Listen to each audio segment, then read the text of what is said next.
Hey, what's going on, guys? This is Sixers Postgame Live. We are breaking down the top takeaways, player of the game, and team grades of the Sixers versus Grizzlies Summer League. Let's go.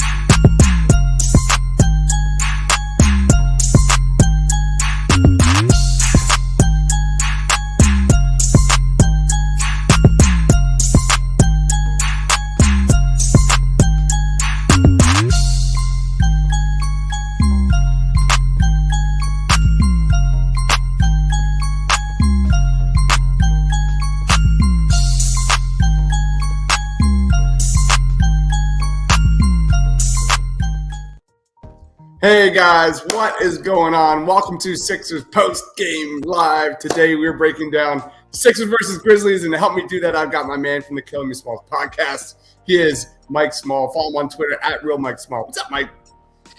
Dodge, what's going on, my man? Did this eliminate the stench of Game 6? This game, did this fire you up enough that Game 6 from just a few short weeks ago is gone? Absolutely not. Absolutely not. Obviously, Jaden Springer's second half burst didn't get rid of James Harden driving in the lane and just doing this every 2 seconds and not getting a foul, right? That didn't do it?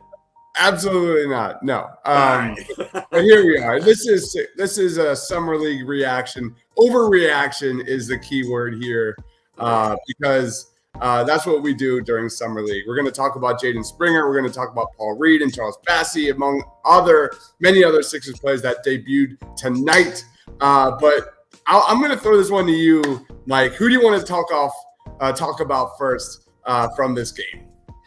Well, listen. I had pronounced Jaden Springer dead as a Sixer by halftime. I was like, don't read my Twitter. At halftime, I was like, I just don't see it. It's not going to happen. He's a step slow. I don't get it. Then he comes out in the second half, looks pretty good. Of course, he turned the ball over at the end of the game, but he did get the turnover that set up the end of the game. So I actually liked what I saw with Jaden Springer. I don't know if I've seen enough to think that he's a rotation player or even close to it or even a contributor this year. But at least I see a little bit of what they saw because I didn't see it at all last year. And I'm not going to tell you that I watch Blue Coats games. So we can start with Jaden Springer if you want. Yeah, like you said, it was a tale of two halves for Jaden Springer. I was in the same boat, man. Here's just terrific on-ball defense. That was the first and foremost thing that we saw from Jaden Springer. You know, that absolutely translates. His defense is absolutely terrific.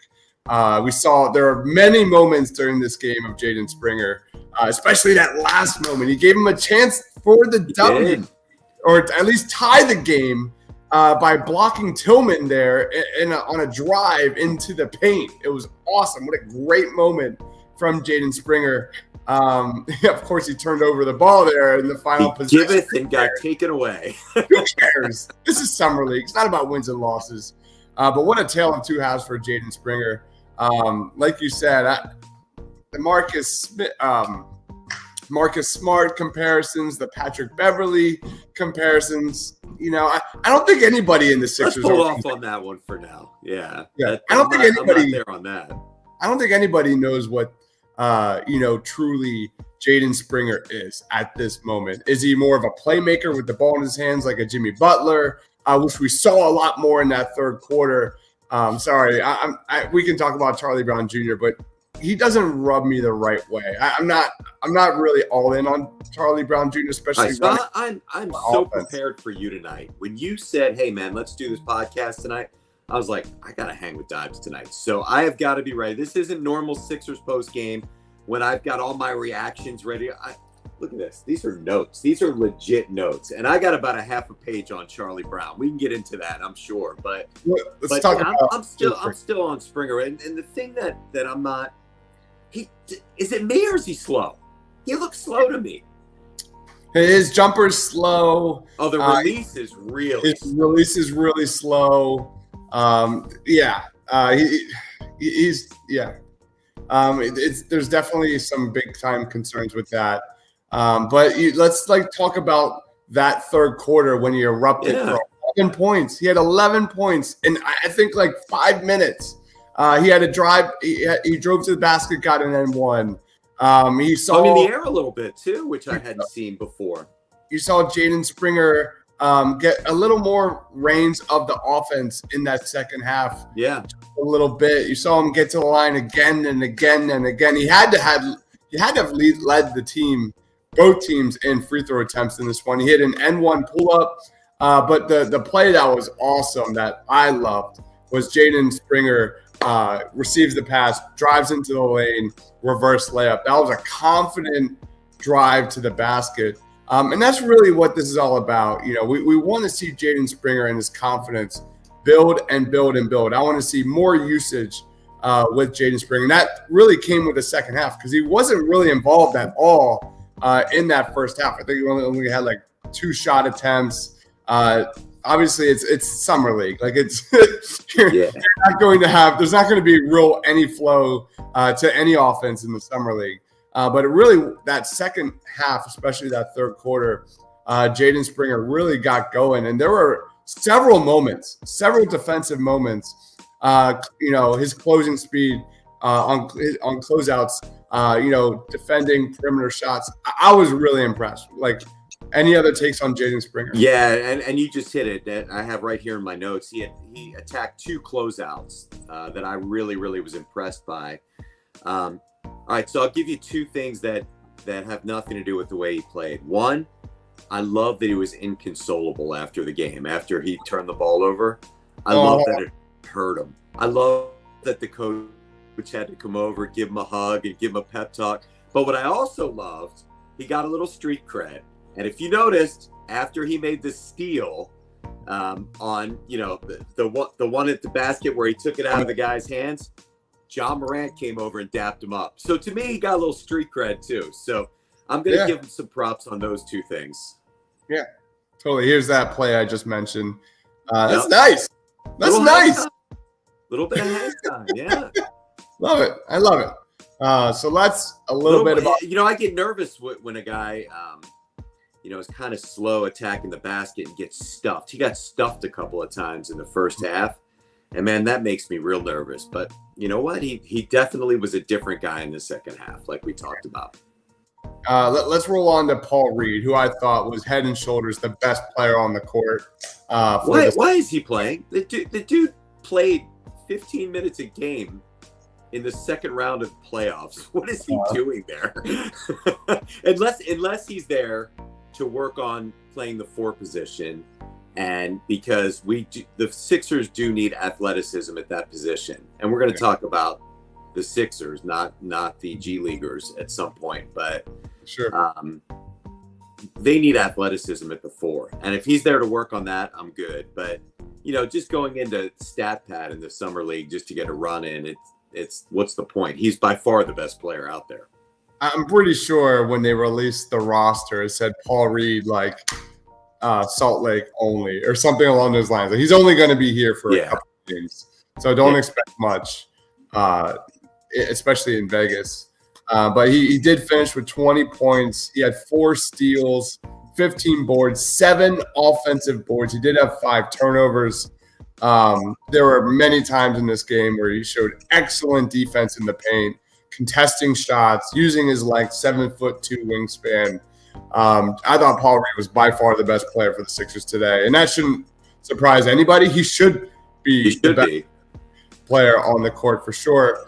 What I like to see is that he took 3 attempts from 3. That is a really good sign.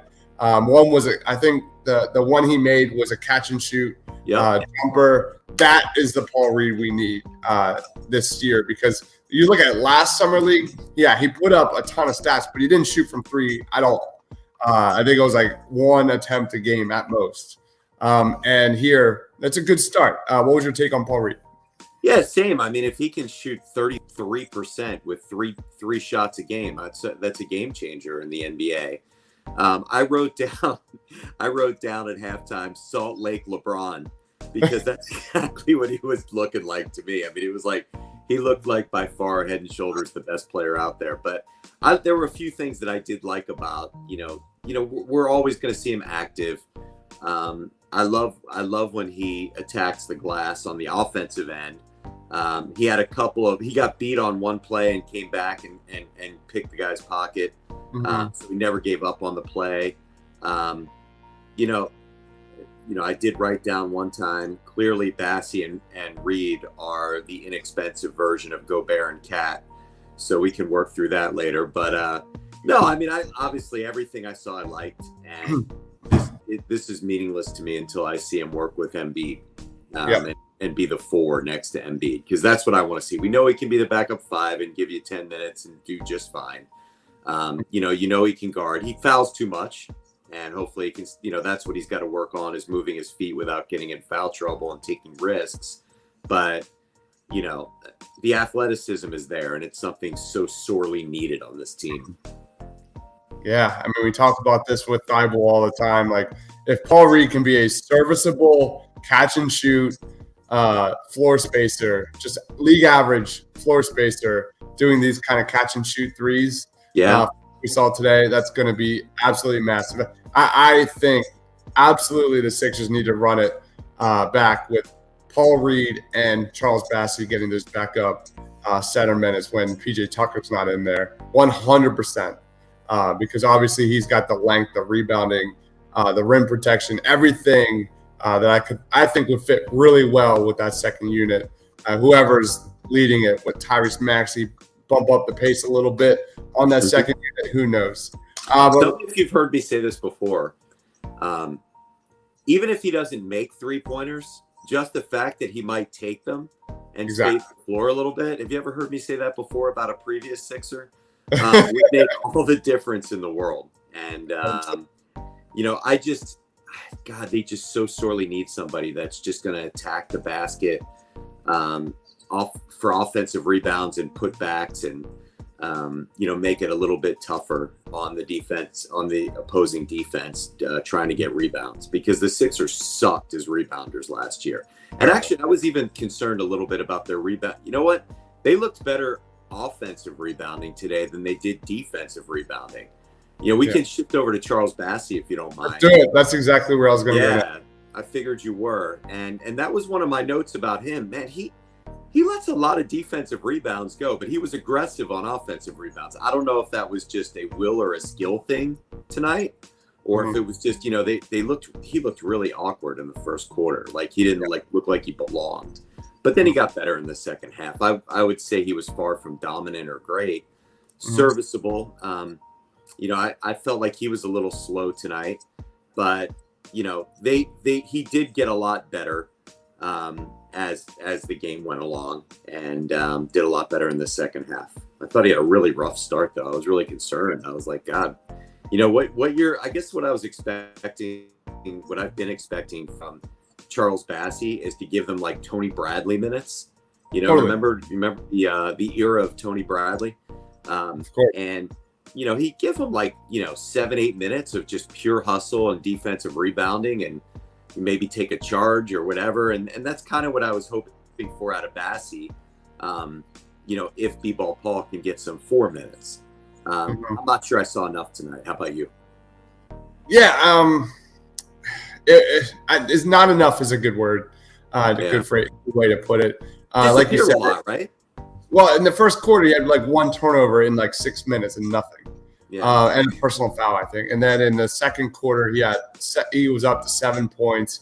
He had a tip in. He had, he was fine. I think he showed a little offensive moveset. He did have a kind of a nice spin move to get to the line.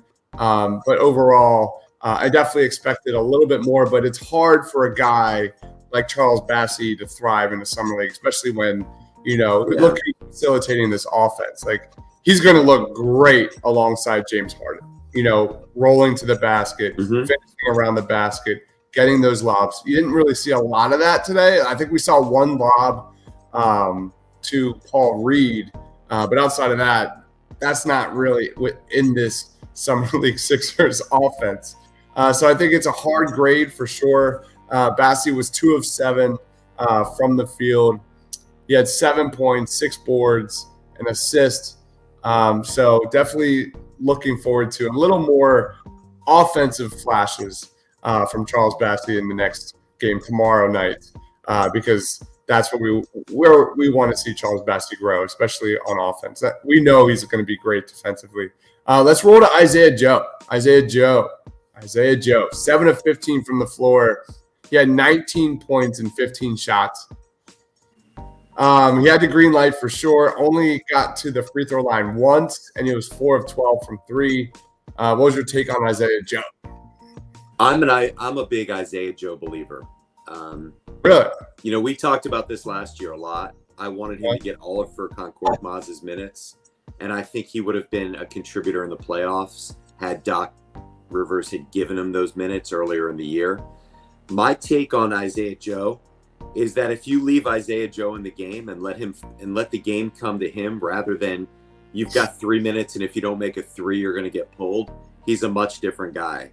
He's not, I tweeted this out, he's not a microwave scorer.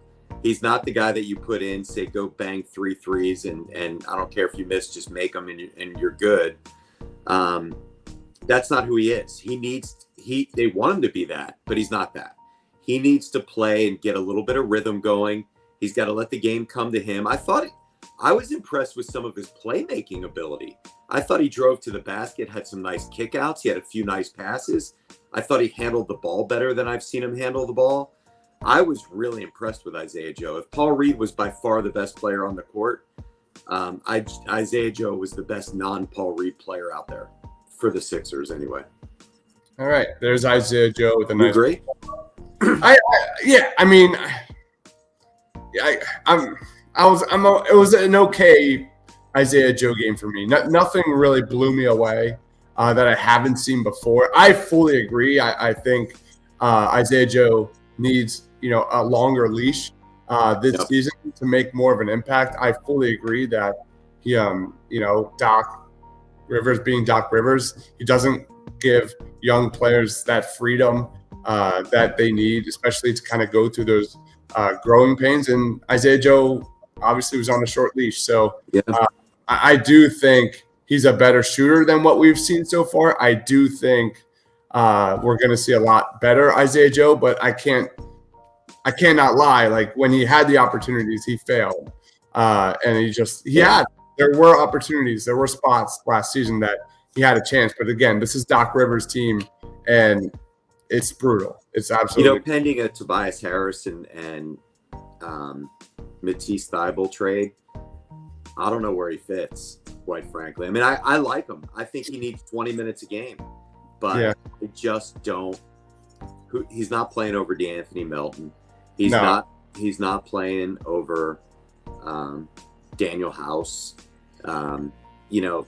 He's and then he's already like starting at a possible 8th or 9th spot. And what's that going to give? I mean, I'll tell you what, I'm not sure you can go into the season with Shake Milton and Isaiah Joe and Korkmaz. It just makes no sense. You're going to have to let at least 2 of those guys move on somehow. Yeah. And Isaiah Joe has the length. He has the athleticism. They might be showcasing him. This could be a showcase game. Yeah. To be included with the Reggie Bullock trade that didn't happen, that could be happening, that no one wants to acknowledge, that maybe Reggie let spilled the beans early. Who knows? I would love that. Former Tar Heel, by the way. We need more Tar Heels, less Dukies on this team. Let's go into, so we've touched on Paul Reed, Jaden Springer, Charles Bassey, Isaiah Joe. What about MVP Grant Riller?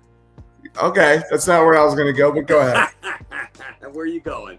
You want to go there, or you want to go somewhere else? I liked Michael Foster Jr. a little bit. Foster Jr. Yeah, I did. I got. Okay, he hit a 3. Yeah, tipped a few balls. Yeah, he shot 6 from the field, but I was really impressed with his defense. He's got great length. I liked the confidence I saw from him as a shooter. I like the confidence that I saw from him defending the post. I think Michael Foster Jr. definitely has, upside. The upside is 100%. I thought Michael Foster Jr. was kind of a nice surprise. What about you? I can't wait to see how he does with the Blue Coats. Yeah. He's not going to see the roster. He's raw. There's something there, but he's raw. Look, I don't know, man. Doc. Michael Foster Jr. is never going to play on the Sixers next year. Like, let's be real. But it is what it is. I think Michael Foster Jr. With more development could be that. I don't know if you remember Cam Oliver type from several years back on the Blue Coats. Uber athletic, small ball 4 that can shoot a little bit, run really well, great in transition, do a little rim protection if necessary on the weak side, and kind of fit well with this roster. I think our boy Justin Perschetti, he's going to be all over this guy. We're going to be hearing about him all year long. Yeah. He's going to be writing features and live on Foster Mountain. But, I mean, look at the situation we got here. You got Embiid, you got B-Ball Paul, you've got Bassey. I'm sure they're going to bring in another veteran just because Doc is Doc and isn't going to feel good about it. He's going to be buried. So let's see how he does on the Blue Coats. Cammy says Bassey looked bad. Hooping Boy is in the house. What's going on? Thanks for joining. Jaden Springer looked good, man. That was a hell of a second half. Charlie Brown. Let's talk some Charlie Brown. You want to? Sure. Let's go. Go ahead, man. His shot is ugly. It's so bad. It go in, but it's so I can't. It looks like the guy on JV that like his parents are going crazy because he made 4 shots and they don't know why he's not starting on varsity. And it just looks really, really bad. He also can't dribble. I mean, for a team that can't dribble, he can't dribble a lot. Or he can't dribble a little bit. I don't know what I'm trying to say. He can't dribble at all. So I don't know, man. He definitely is active on defense. He got a couple of steals. I don't have the stats in front of me, but he was very active. He did a lot of good things. He got some rebounds. But you can't play that guy. I mean, it's going to be like Ben Simmons. He'll be sitting in the dunker spot. There's not. I mean, what are you going? You're going to guard him? So the part that really hits home for me is what you said about Sixers and ball handlers. The Sixers.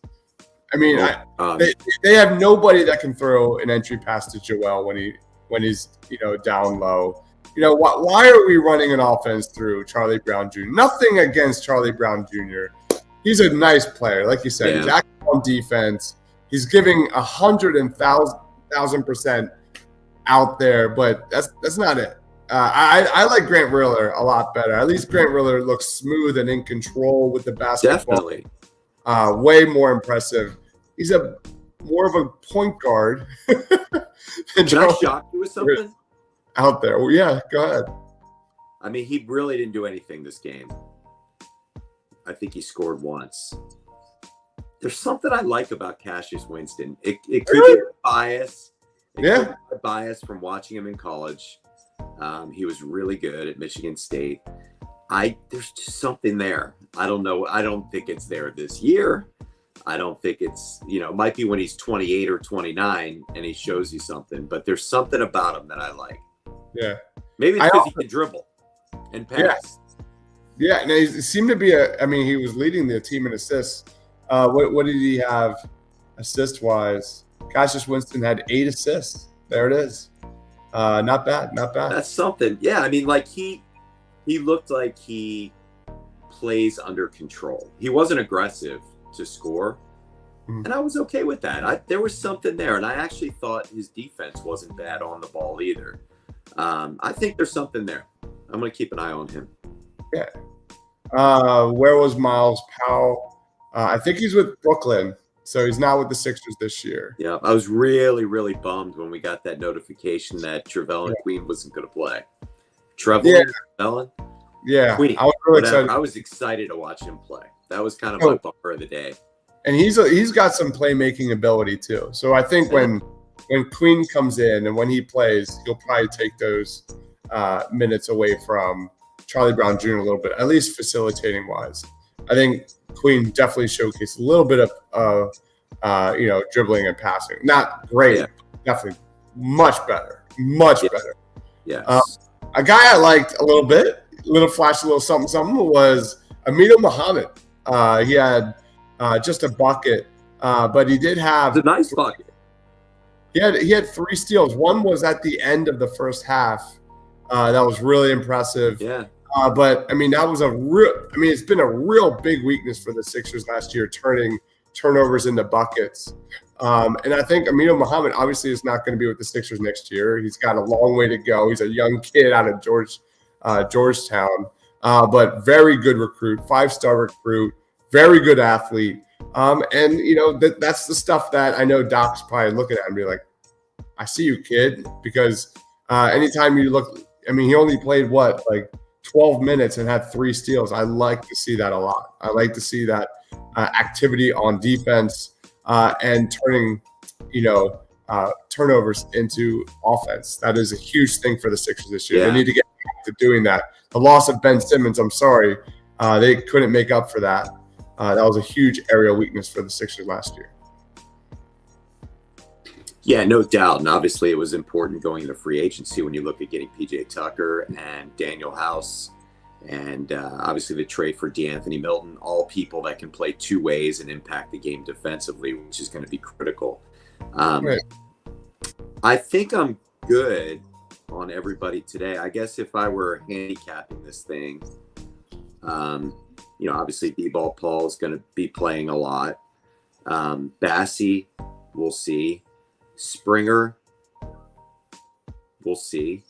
And I just think Isaiah Joe is not going to just sit there as the 10th man. I think he's either going to work his way in or I think he'll be traded. My guess he's going to be traded. Yeah, very good chance. Who's your player of the game? Well, I think B-Ball Paul's the obvious choice, but just because I am going to troll myself, I'm going to give it to Springer because I was killing him after that first half. Yeah. Honestly, He brought him back in the game. It's 100% Jaden Springer for me. He was the one that made me – I expected a good performance from Paul Reed. I still don't know what Jaden Springer is, but that confidence, especially in that second half, that's what I want to see, in a full game. Yeah. Let's see if he puts that together – that's pretty nice. There were some drives to the basket that I really liked. There was some great on-ball defense that I really liked. But Jaden Springer was definitely by far, I think, kind of the standout. And he wasn't better than Paul Reed, but he was the one that I'm going to remember way more than Paul Reed's performance here. How would you grade this performance? What should? And it's really hard to grade to somebody. Yeah, I don't really care. I'll tell you what. I think if I were going to give it a grade, I got to think about what I wanted to see today. Yeah. So I can't give it a grade based on almost winning the game and getting crushed most of the game and then coming back and whatever. The things that I wanted to see today, I wanted to see Springer, so that was pretty good, and we got to see something out of him. I guess selfishly, there's something that's been driving me crazy. And I think it's going to change. I do think Tobias Harris will get traded because the idea of saying we have PJ Tucker and we'll slide Tobias Harris down to the 3, he sucked at the 3 in 2017 after the, I'm sorry, I guess that was 2020 when they did that, right? When Horford was at the 4 and he was at the 3. That didn't work at all.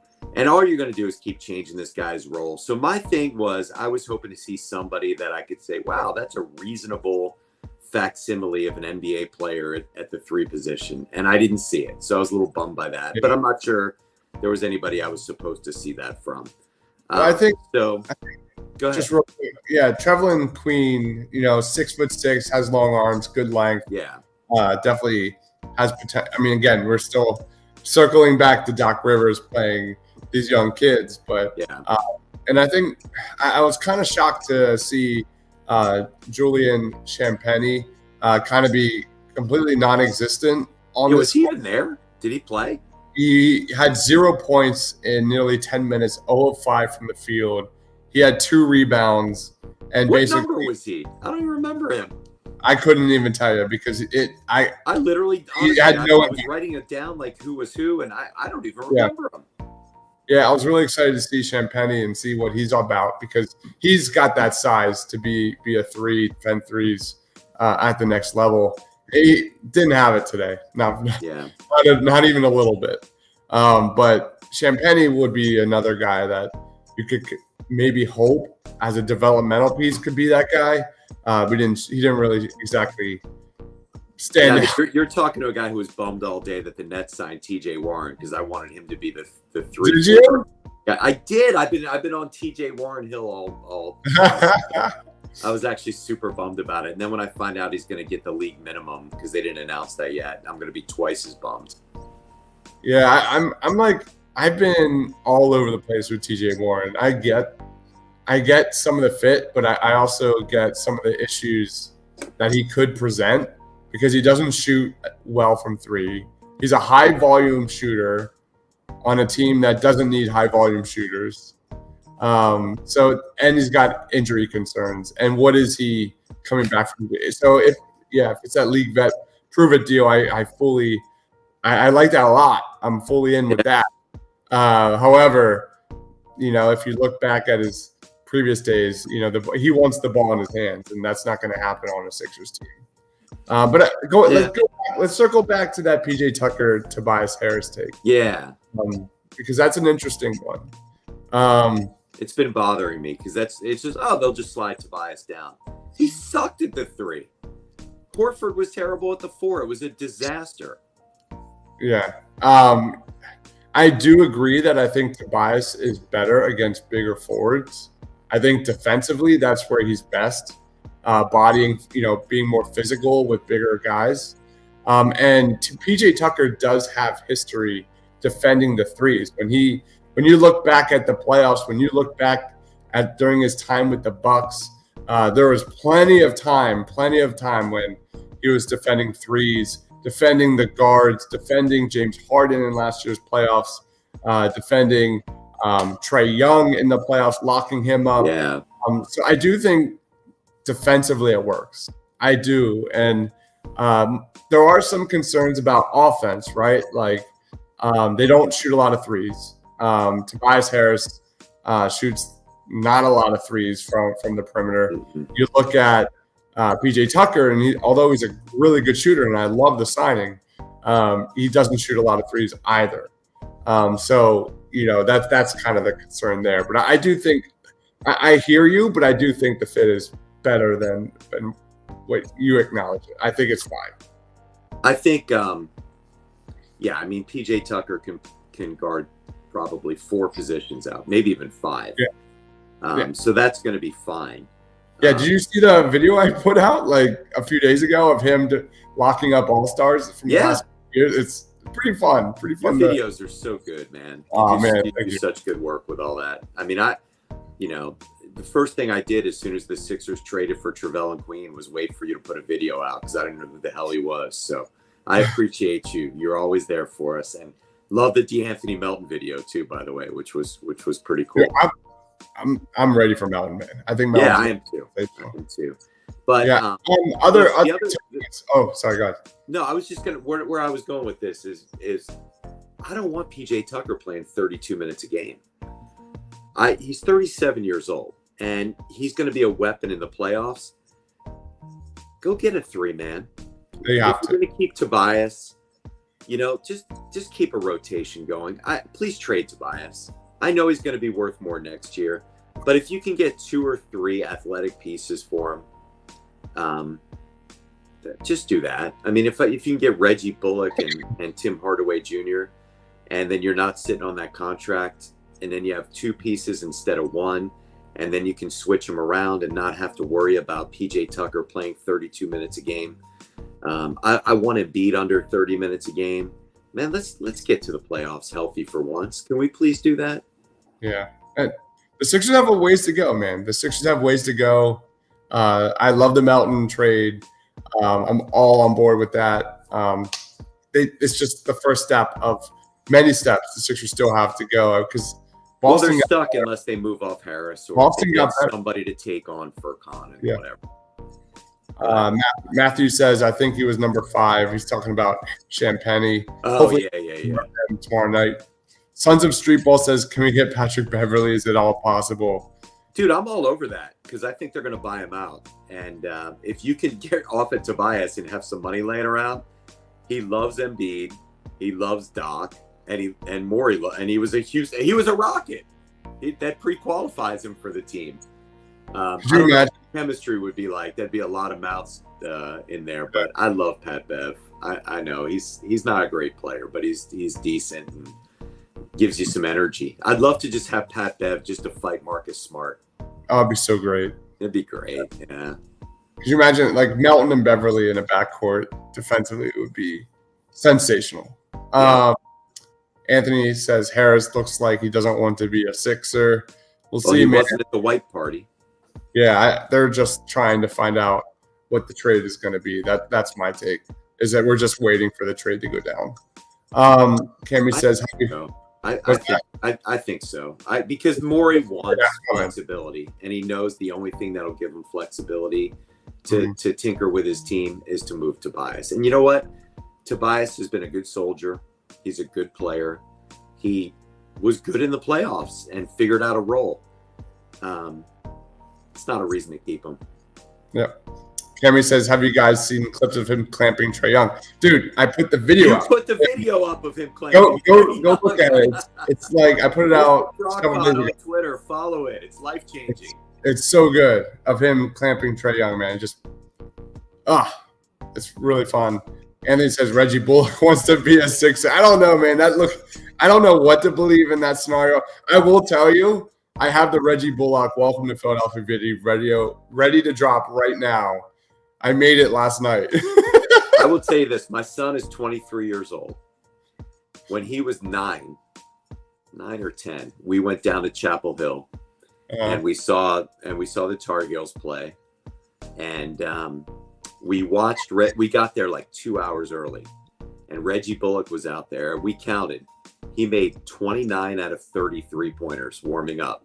We were both like in awe, and we've loved him ever since. Now, he hasn't had the best career. He gets hurt a lot, but I think he's gotten better as he's gotten older because he's become a better defender, and he would be very helpful. Dude, catch and shoot, man. The dude is outstanding. He's pure. He's what we want Isaiah Joe to be. That's exactly. That is a great comparison for that. When he grows up, he'll be Reggie Bullock if he keeps getting better. Reggie Bullock will shoot 5 feet behind the line from the 3-point line and just nail him. Dude is. I see a lot of similarities. I mean, Reggie Bullock was a first-round pick of the Lakers, and it's just a lot like Isaiah Joe. I mean, it took a while for him to get a body to be able to compete. I mean, he got thicker. He became a better defender. He learned the game. And I think, when Isaiah Joe's 30, he's going to be pretty good on some team. But Reggie Bullock is what we want him to be, and he would be a great Sixer. 100% agree. Here's his stats. Hold on. Wayne Ellington's still sitting out there for a veteran minimum. I wouldn't mind that either, by the way. Been asking for Wayne Ellington for several years now. I have a list of former Tar Heels that I want, and they're both on there. So Reggie Bullock, 31+% in the catch and shoot, 5.3 attempts in the catch and shoot would be the highest on the Sixers last season. Yang had 4.9. The second best on the current roster would be Tobias at 3.2. And he shot nearly 40% from 3 in the corners. So Reggie Bullock would be an absolute perfect fit for the roster, depending on what the trade is and what they're asking for. I am all in on Reggie Bullock, man. I love that addition. I still wonder.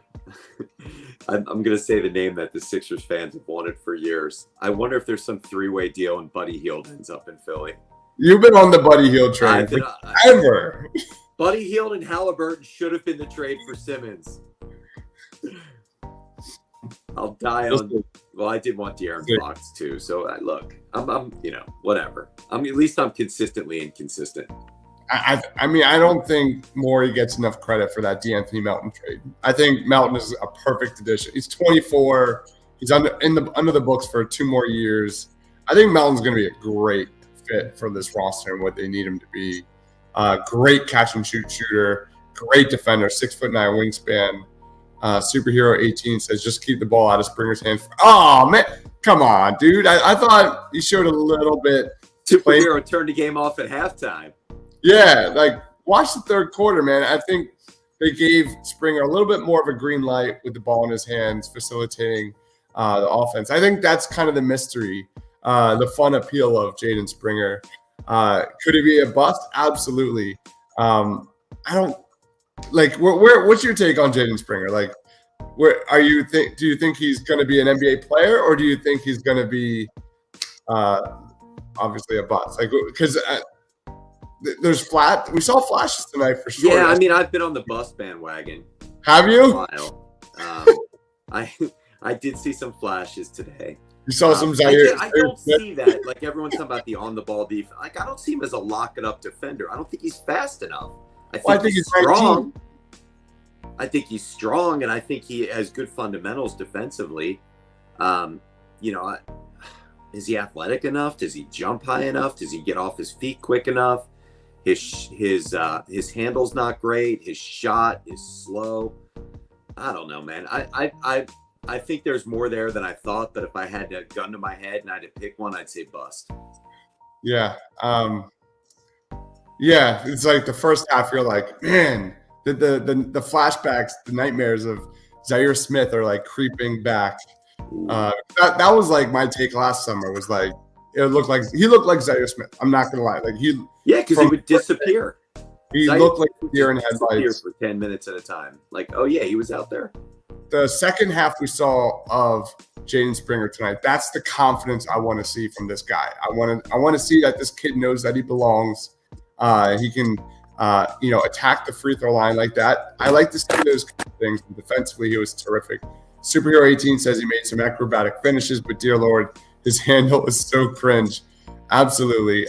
I think Anthony nails it. He's a project. And I think that's the biggest question about Jaden Springer. Has nothing to do with Jaden Springer. It's the selection. It's the selection. It's why would you pick Jaden Springer there with this timeline the Sixers are currently in? That's the question.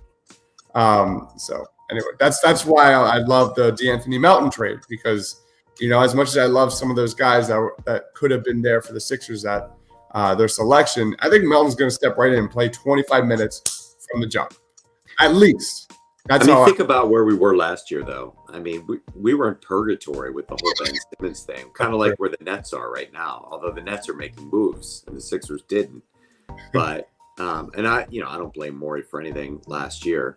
But the Sixers were in purgatory. They couldn't do anything until they resolved the Ben Simmons situation. So they picked an 18-year-old kid. I don't know if that was the best idea or not. The guy that I wanted was the guy the Nets took right in front of him, Thomas. But we'll see how it all works out. I do like him. Yeah, the Cam Thomas went right before Thomas. Yep. Sixers selection. And then it was Bones Highland, who was, I think, my your guy. Yeah. favorite pick in that draft. That really stung big time. But you said the Brooklyn Nets are making moves. They're making moves big time. This is one of my favorite tweets from. Oh, gee. They're making moves, all right. I'm not gonna lie, he looks like you a little bit. I think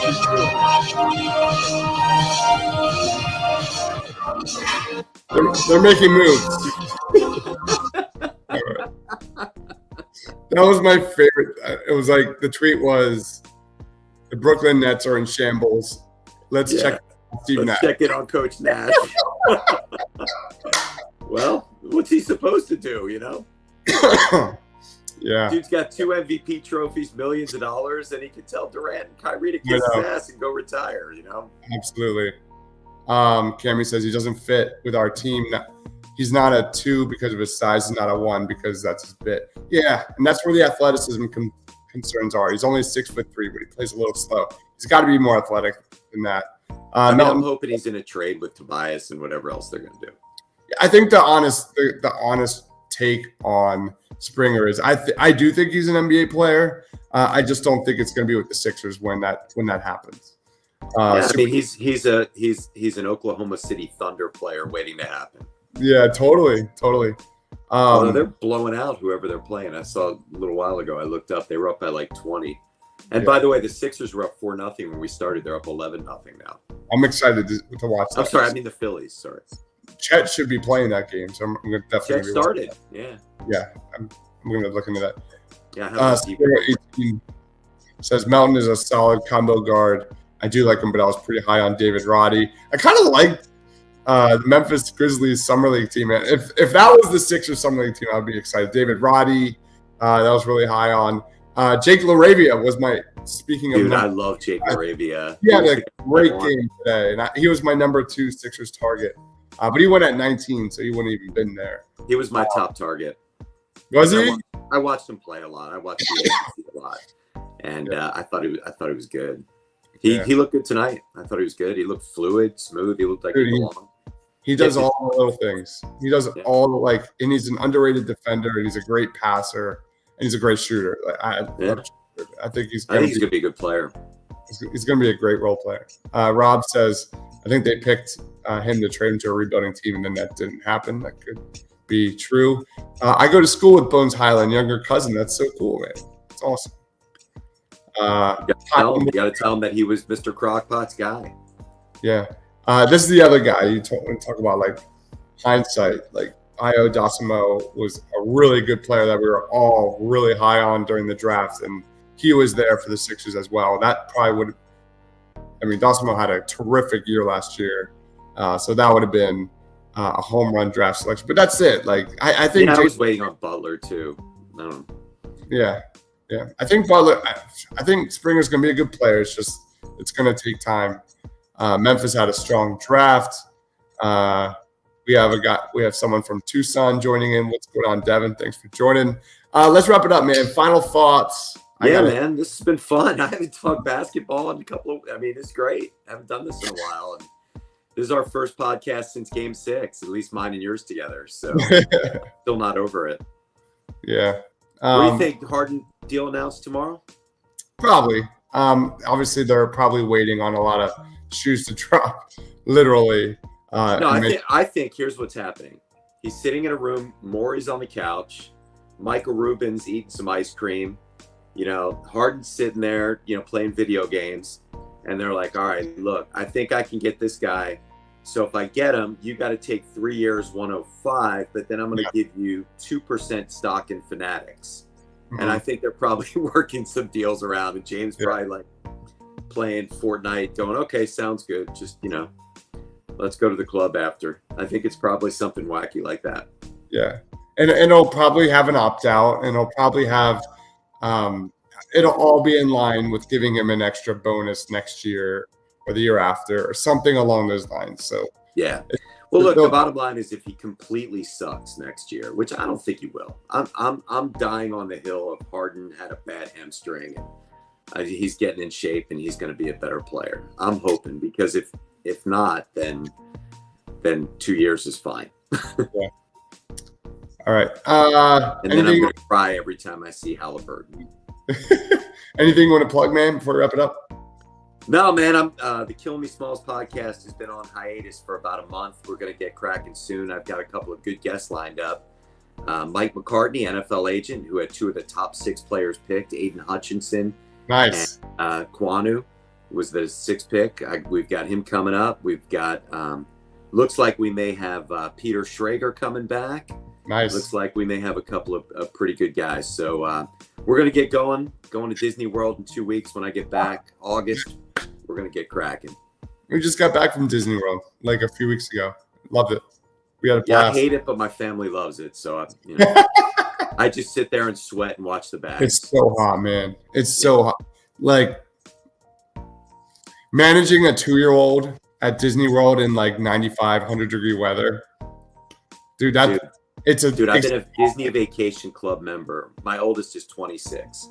I've been a Disney Club Vacation member since she was 4, and we've gone every year. And I hate it every year, but I do it because that's what we do. That's what we do. Hot take. Next year will be a top 3 James Harden year of his career. Pump the brakes on that. Pump the brakes. No, but I will say, I will say I can see him having like a Chris Paul comeback.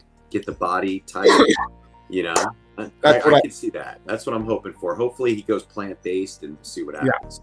Yeah, we're hoping for a Chris Paul evolution of his game. Yeah. James Harden for sure. That's where we want to see a more efficient, floor general, pick and roll dominant kind of player in James Harden. That's Give me 20 and 10, hit some clutch shots. I'm good to go.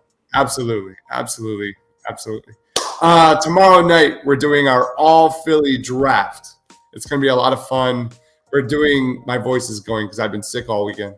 We're closing shop, but we have an all Philly draft tomorrow night at 8:00, and it'll be all the best things about Philly in a snake style, fantasy football style draft. So we're like the best food, the best places, the best sports, buildings, things to do in Philly. We're going to rank them all in 5 rounds, and everyone's going to vote on who has the best 5 things best about Philly. So that'll be at 8:00 tomorrow. That's going to be a lot of fun. I'm going to end it with a hot take for you for tomorrow, okay? Let's do it. Jim's is so much better than Geno's or Pat's. Yes, 100%. It's not even. You're with me. Jim's is my favorite cheesesteak by far. Not even close. Not even close. Jim's is way better, and it's more authentic. And you can see it cooler vibe. They're nicer there. I like it. It's awesome. Jim's is the best. I had a buddy come in from Chicago who just wanted to try a cheesesteak. So we went to Pat's, got a cheesesteak, and then we walked across and to Geno's. And Geno's wouldn't give us because we were going to do half each, And Geno's is like, I saw you over there. I'm not going to give it to you. I was like, what? And Jim's is so much better. I have another hot take for you. Go ahead. The roast pork sandwich is a better sandwich than the cheesesteak.